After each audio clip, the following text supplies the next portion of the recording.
Greetings. My name is Dr. Jonathan Jones. I teach in the program in educational theater at New York University in the Steinhardt School of Culture, Education, and Human Development. I am grateful to Dr. Majid Mohammed Midhin at the University of Anbar in Iraq, who invited me to speak with you today. I am a human being. Nothing that is human can be alien to me. About 10 years ago, I was making my way through the collected autobiographies of Maya Angelou. Her work has always been inspirational to me from my earliest encounters when I read I Know Why the Caged Bird Sings in 8th grade in 1992 and watching her deliver On the Pulse of Morning at President Bill Clinton's inauguration in January of 1993. I relished her countless appearances on the Oprah Winfrey Show over the next 2 decades, really. And they might put on pajamas and get in bed talking about philosophy, life, living. Angelou was a mother, teacher, sister, and friend. And like many readers, as I moved through the decades chronicled in her autobiographies, I found myself engulfed in her storytelling, traveling with her across the United States and around the globe. But as I read, there was one moment that stopped me in my tracks. In recounting the realization that enabled her to feel comfortable and confident stepping out as the Renaissance woman we now know her to have been, it was embodying the philosophy that is encapsulated within those words that set her on a path of unbridled creativity. I am a human being. Nothing that is human can be alien to me. I remember I was sitting on a packed subway car on my way to the office. No doubt some troubled student awaited my arrival for some urgent form to be signed, some query about a course or internship opportunity that I needed to offer guidance on. And if you're accustomed to the crush of public transportation at rush hour, then you know that scene all too well. You are one among many, each transported from one living situation to another, one called home, and the other work, school, errand, or whatever. Each soul a story, and each story unique. And yet, to step into someone else's story and make it your own, that was possible.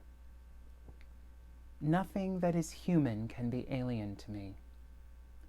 Talent notwithstanding, as an able-bodied human, I have the capacity to do whatever anyone else can do.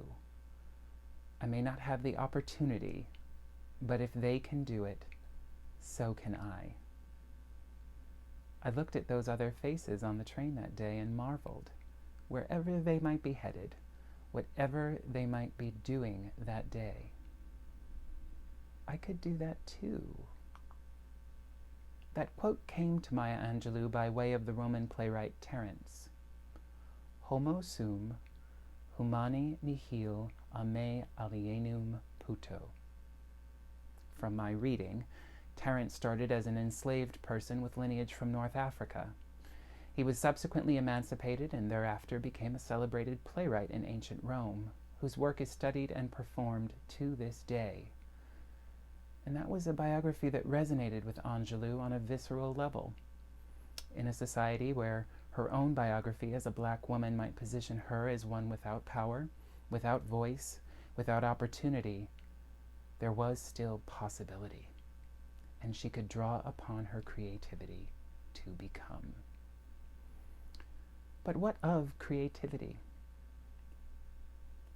Creativity sits at the heart of everything I do. From a young age, I was interested in the arts, visual art, theater, music, film, and media. I look back on transformative moments in my life where some teacher planted a seed of possibility. In particular, I remember when I was in 5th grade, my art teacher, Simone Padovani, she leaned over my shoulder to critique my perspective drawing of a cityscape. And she revealed to me that if I continued with my artistry, there were folks out there who would pay for me to go to school. This idea was entirely foreign to my 10-year-old mind. And yet, fast forward 25 years, and indeed, there I was with a doctoral fellowship, my schooling paid for, and I was defending my dissertation at NYU. Indeed, it was possible, though highly improbable at that time. But nevertheless, Miss Padavani, she planted that seed, and it was one of many. She shared with my class her many art books and showed us the masterpieces of Western art. And she told us that one day we too could travel to Europe and see those works in person. We could walk in the footsteps of those masters, and that we too could create. You know, here I was, part of a large extended family with dozens of members, and of those dozens, I could count only 3 men who had ever been out of the country, and only because they served in the armed forces. And yet, Miss Padavani told me that it was possible. And lo and behold, in the subsequent decades, there I was, walking those streets in Europe, going to those galleries and seeing those masterworks.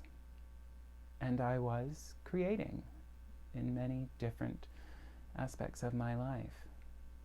And she'd planted that seed. And here it was, in bloom. In my work in educational theater, I looked to Nellie McCaslin as a touchstone. McCaslin, if you don't know, was a theater artist and educator, and she began writing about educational drama in the 1960s. She was following in the footsteps of Winifred Ward, who coined the term creative dramatics when she was theorizing about her own work in Evanston, Illinois in the 1920s and 30s. Ward documented the dramatic play in elementary education, whereby students brought familiar stories to life as orchestrated by their classroom teacher. And in her writing, McCaslin broadened the concept of creative dramatics so that it could include a variety of dramatic play that children might engage in, whether innately or again as orchestrated by their classroom teacher. And this might include pantomime, puppetry, role-playing, or other informal dramatic encounters, structures that are employed by elementary educators throughout the United States to this very day. And by McCaslin's writing, creative dramatics harnessed the power of imagination, concentration, and organization in order to manifest creativity. And that's what I'm going to speak with you about today. Let us interrogate each of those concepts and allow me, if I may, to plant some seeds. And let us consider ways in which these seeds might germinate and be made manifest in our work.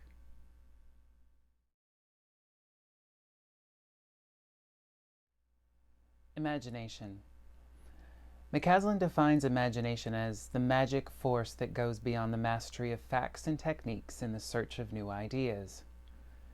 Now, to be clear, her work was mainly with young people and educators, and that frames a lot of her language, but let us not shy away from childlike thinking or language. Most of us relinquish magical thinking during adolescence, but in order to embrace imagination, we must tap into that sense of wonder that we might have relished in our early years.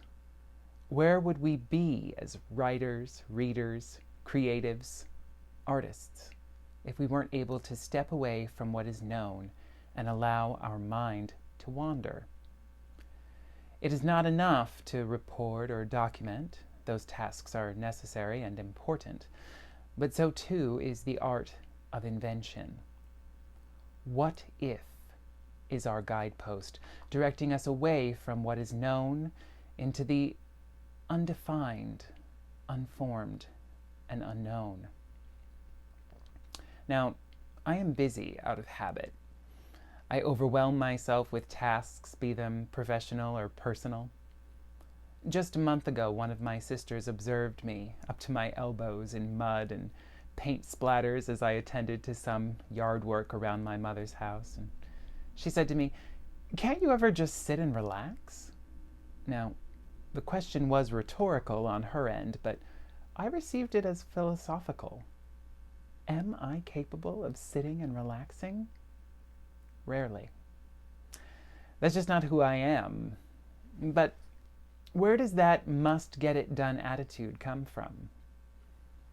My mind is always racing and thinking about what needs to be done or what I would like to do, always making plans. Not just about what needs to be done, but deciphering to the smallest detail the steps necessary to accomplish that task. And as we do these days, I turn to trusted sources, professionals, video tutorials, whatever I can find in order to shape my thinking about what those steps will look like. Invariably, I seek to synthesize what I've learned from those facts and techniques that McCaslin refers to.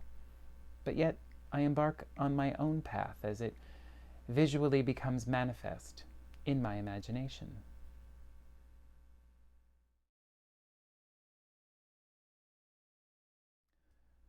Concentration. To bring the imagined to fruition takes concentration, the capacity to hold an idea long enough to do something with it, in McCaslin's words. Working in theater and performance, we often speak about focus, which is the need for an actor or performer to set aside the noise within in order to attend as fully as possible to the work at hand. Think about your favorite film or novel, any meaty creative work with significant substance. Imagine, if you will, the breadth of that project. Each word, each character, setting, dialogue, conflict, each individual idea that adds up to the totality of that creative work. When I think of concentration as a concept, I imagine it spatially, that I will need to make physical space for that task, idea, or project to sit in. So in thinking about that novel or film, just imagine the mental space it takes up to generate each one of those details. More than spatial, concentration is also temporal. That I will need to find time to nurture that task, idea, or project so that it can grow. And think about the time and attention that was needed to create that great work. And in that space and time, I also will need to focus. I'll have to direct all of my cognitive energy toward that single task, idea, or project if I am to bring it to fruition. Every couple of years, I direct a concert for a community organization here in New York City. And just last summer, our performance at Carnegie Hall featured 573 musicians on stage, performing for a one-night-only, sold-out audience of 2,800 people. Carnegie Hall is, of course, one of the preeminent performance spaces in the world. But when you get down to it, it's just a stage in a large theater that happens to have impeccable acoustics. And on that stage, as would be the case with most stages in any other theater, how do you get 573 musicians onto that one stage in any practical or aesthetic manner? When the performance calls for a virtual riot on stage, how is that physically possible when the performers have little room to breathe? Insert a wardrobe change for all of the performers, necessitating that everybody leaves stage, change, and return during a 15-minute intermission, and, well, panic could easily take over. A less seasoned director might shy away from these impracticalities. This, of course, was not only impractical, it could easily be described as impossible. But it wasn't to me. It was a challenge, okay? But I knew if I dedicated time, space, and focus, ergo concentration, I would be able to work it out. And so I spent the better part of a year working with the artistic director of the organization, choreographing each movement from top to bottom in order to make that happen.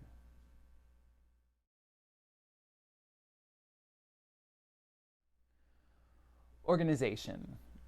This concentration, it goes hand in hand with organization. I needed to know every space in the 6-story building that houses Carnegie Hall in order to work out the enormity of these problems and how I was going to solve them.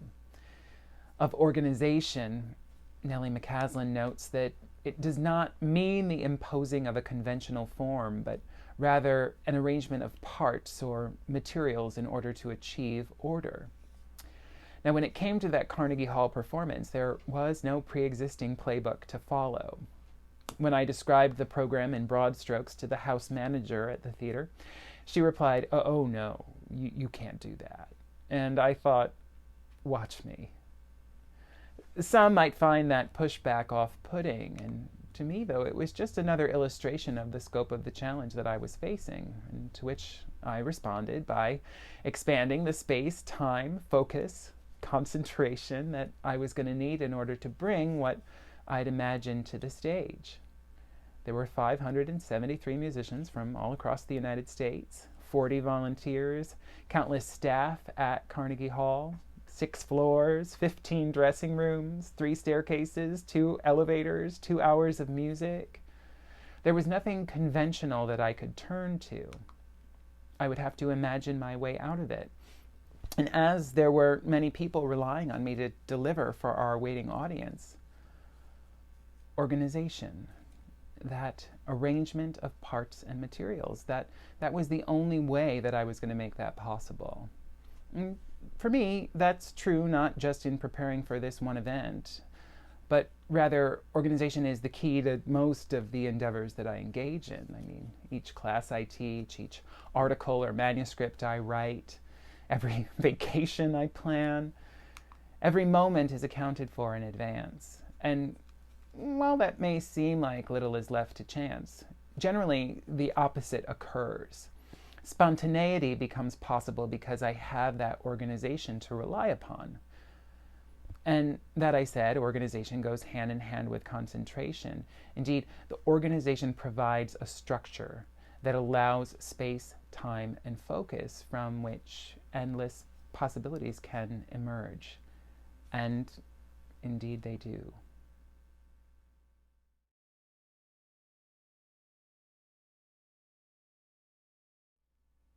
So this imagination, concentration, and organization, they kind of come together and manifest in creativity. And McCaslin describes creativity as a new way of seeing, a different point of view, an original idea, or a new relationship between ideas. The possible is what I would say. If I can imagine it, I can draw upon concentration and organization in order to create it. That is possible. Now, there are skills, of course, and skills can be learned. I might not approach a problem in the same way that you might, but I can generally find my way around. And sure, it might take me longer, but I'll get there. If I am able, I can do it. It is possible. Homo sum humani nihil a me alienum puto. I am a human being. Nothing that is human can be alien to me. So I can do it. But who's going to value what I've created? How can I share my creation? How can I monetize it, right? Here we need opportunity. And sometimes, we make our own opportunities. And oftentimes, though, we might lack agency. I can do it if they give me a chance. We all know that feeling very well. And we can't always rely on them to give us a chance, right? I mean, I'm a black man in America. There are many who have chosen not to give me a chance. But I still have to persevere. I've got to remain unfazed. I've got my imagination, my concentration, my organization. I have my creativity. And so I've got to exercise them, right? I've got to work on them regularly, really. I mean, I have to do it all the time. And when I can create my own opportunities, of course, I do, as you would. And when someone else presents me with an opportunity, very often I seize upon it. I'm fortunate, I'm grateful, and I'm here. But I can't get stuck in that space. I can't let that be the end. When it's up to me, I can also provide opportunity. And that too, is an essential piece.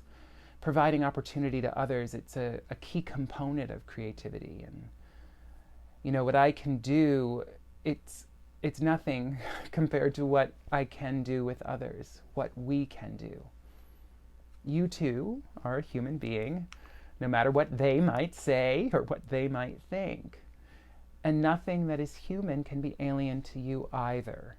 So while I can do many things, there's only so much space and so much time, so much focus. And even if I wanted to, I couldn't possibly do it all on my own. So I do what I can on my own, and then I also have to provide opportunity for others so that they can as well. And together, we create. Thank you again to Dr. Majeen Mohammed Midhin for providing me with this opportunity, and for anyone connected to the University of Anbar in Iraq who's made this possible. Thank you also to all of you who are viewing or listening to this now. I am very grateful for this opportunity, and indeed, I look forward to what we might create together in the future. Take care.